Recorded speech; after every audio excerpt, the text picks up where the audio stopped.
یہ ان کے والد صاحب ہیں محمد شریف صاحب، کمانڈر تھے، یہ ان کے بھائی ہیں۔ 3 کرو میرا جسم پہ بال کھڑا ہو گیا۔ اس طرح آدمی میں نے نہیں دیکھا، 3 مہینے بعد بھی آتا تھا، 1 مہینے بعد بھی آتا تھا، پیسوں کی ضرورت ہے، کوئی اور خدمت میں آپ کو تابعدار ہے۔ پورا قبرستان جو بھی ہے اس کے سامنے آ جاتا، اس کا بہت عزت بہت خیال رکھتا تھا۔ پاکستان سٹوریز میں خوش آمدید، میں ہوں عمران علی خان۔ ارشد شریف صاحب پاکستان کے نامور صحافی تھے، دنیا بھر میں انہیں اچھے انویسٹیگیٹو جرنلسٹ کی وجہ سے جانا جاتا تھا۔ ان کے جس دن والد صاحب کی وفات ہوئی تھی، اس سے اگلے دن ان کے بیٹے محمد اشرف صاحب کی بھی وفات ہوئی اور یہ شہید ہوئے۔ محمد ارشد صاحب پاکستانی صحافت کا ایک بڑا نام ہے۔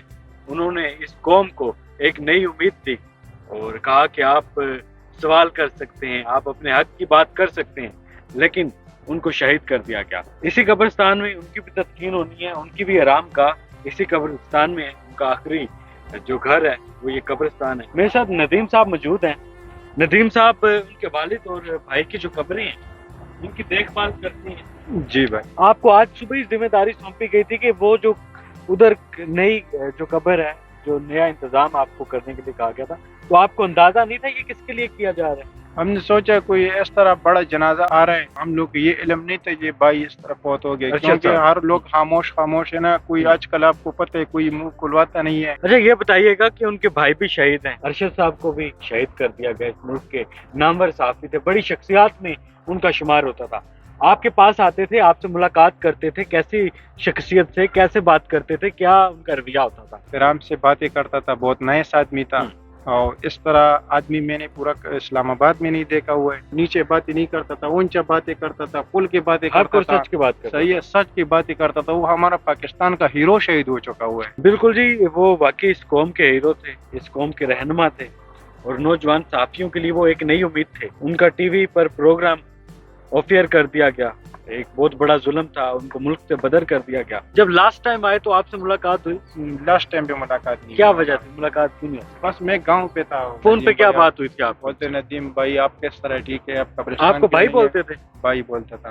اچھا آپ قبرستان نہیں ہے، نظر نہیں آ رہا؟ سر جی میں گاؤں پہ گیا، ہمارا تھوڑا مسئلہ ہے، بیٹی بیمار ہے، چلو ٹھیک ہے کوئی بات نہیں، کوئی پیسوں کی ضرورت ہے، کوئی اور خدمت میں آپ کو تابعدار ہے۔ آپ کی ضرورت کا خیال رکھتے تھے؟ ہمارا بہت خیال رکھے۔ یہ ہمارے ساتھ ندیم صاحب تھے جو ٹیک کیئر کرتے تھے ان کے والد اور بھائی کی قبر کی۔ اب سے ان کی ذمہ داری میں ایک اضافہ اور ہو گیا کہ ارشد شریف صاحب کی جو آخری آرام گاہ ہوگی وہ بھی ان کی ذمہ داری ہوگی، اور یہ بڑے اداس ہیں کہ آنکھیں میں نے تھوڑی دیر پہلے دیکھا تو نم ہو گئی تھی کہ ایک ایسا انسان جس سے کسی سے کیا لینا دینا، ایک بڑا آدمی تھا، لیکن وہ کہتے تھے کہ ہماری عزت کرتا تھا، ہمارے ساتھ آ کر بیٹھتا تھا، ہمارے گھر کا پوچھتا تھا، گھر میں حالات ٹھیک ہیں، کسی چیز کی ضرورت تو نہیں ہے، اگر ضرورت ہے تو آپ بتائیں، میں آپ کا بھائی ہوں۔ وہ ندیم بھائی کہہ کر بلاتے تھے، اگر وہ قبرستان آتے تھے ان سے ملاقات تو نہیں ہوتی تھی تو وہ ان کو فون کر لیتے تھے۔ ظلم تھا ہمارے ملک کے ساتھ، ہماری صحافت کے ساتھ، اس قوم کے ساتھ۔ پہلے ان کے بھائی محمد اشرف میجر ڈاکٹر کو شہید کیا گیا جو اس ملک پر قربان ہوئے، ان کے والد کمانڈر محمد شریف صاحب، اور اب اس گھر کی شہادتوں میں ایک اضافہ، ان کے 5 بچے ہیں، 4 بیٹے 1 بیٹی، وہ اس دنیا میں ان کو اکیلے چھوڑ کر چلے گئے، اور یہ صدمہ پوری قوم کے لیے ایک بہت بڑا صدمہ ہے، پاکستانی صحافت کے لیے بہت بڑا صدمہ ہے، ایک سانیہ ہے۔ میں مزید میرے خیال میں نہیں بول پاؤں گا۔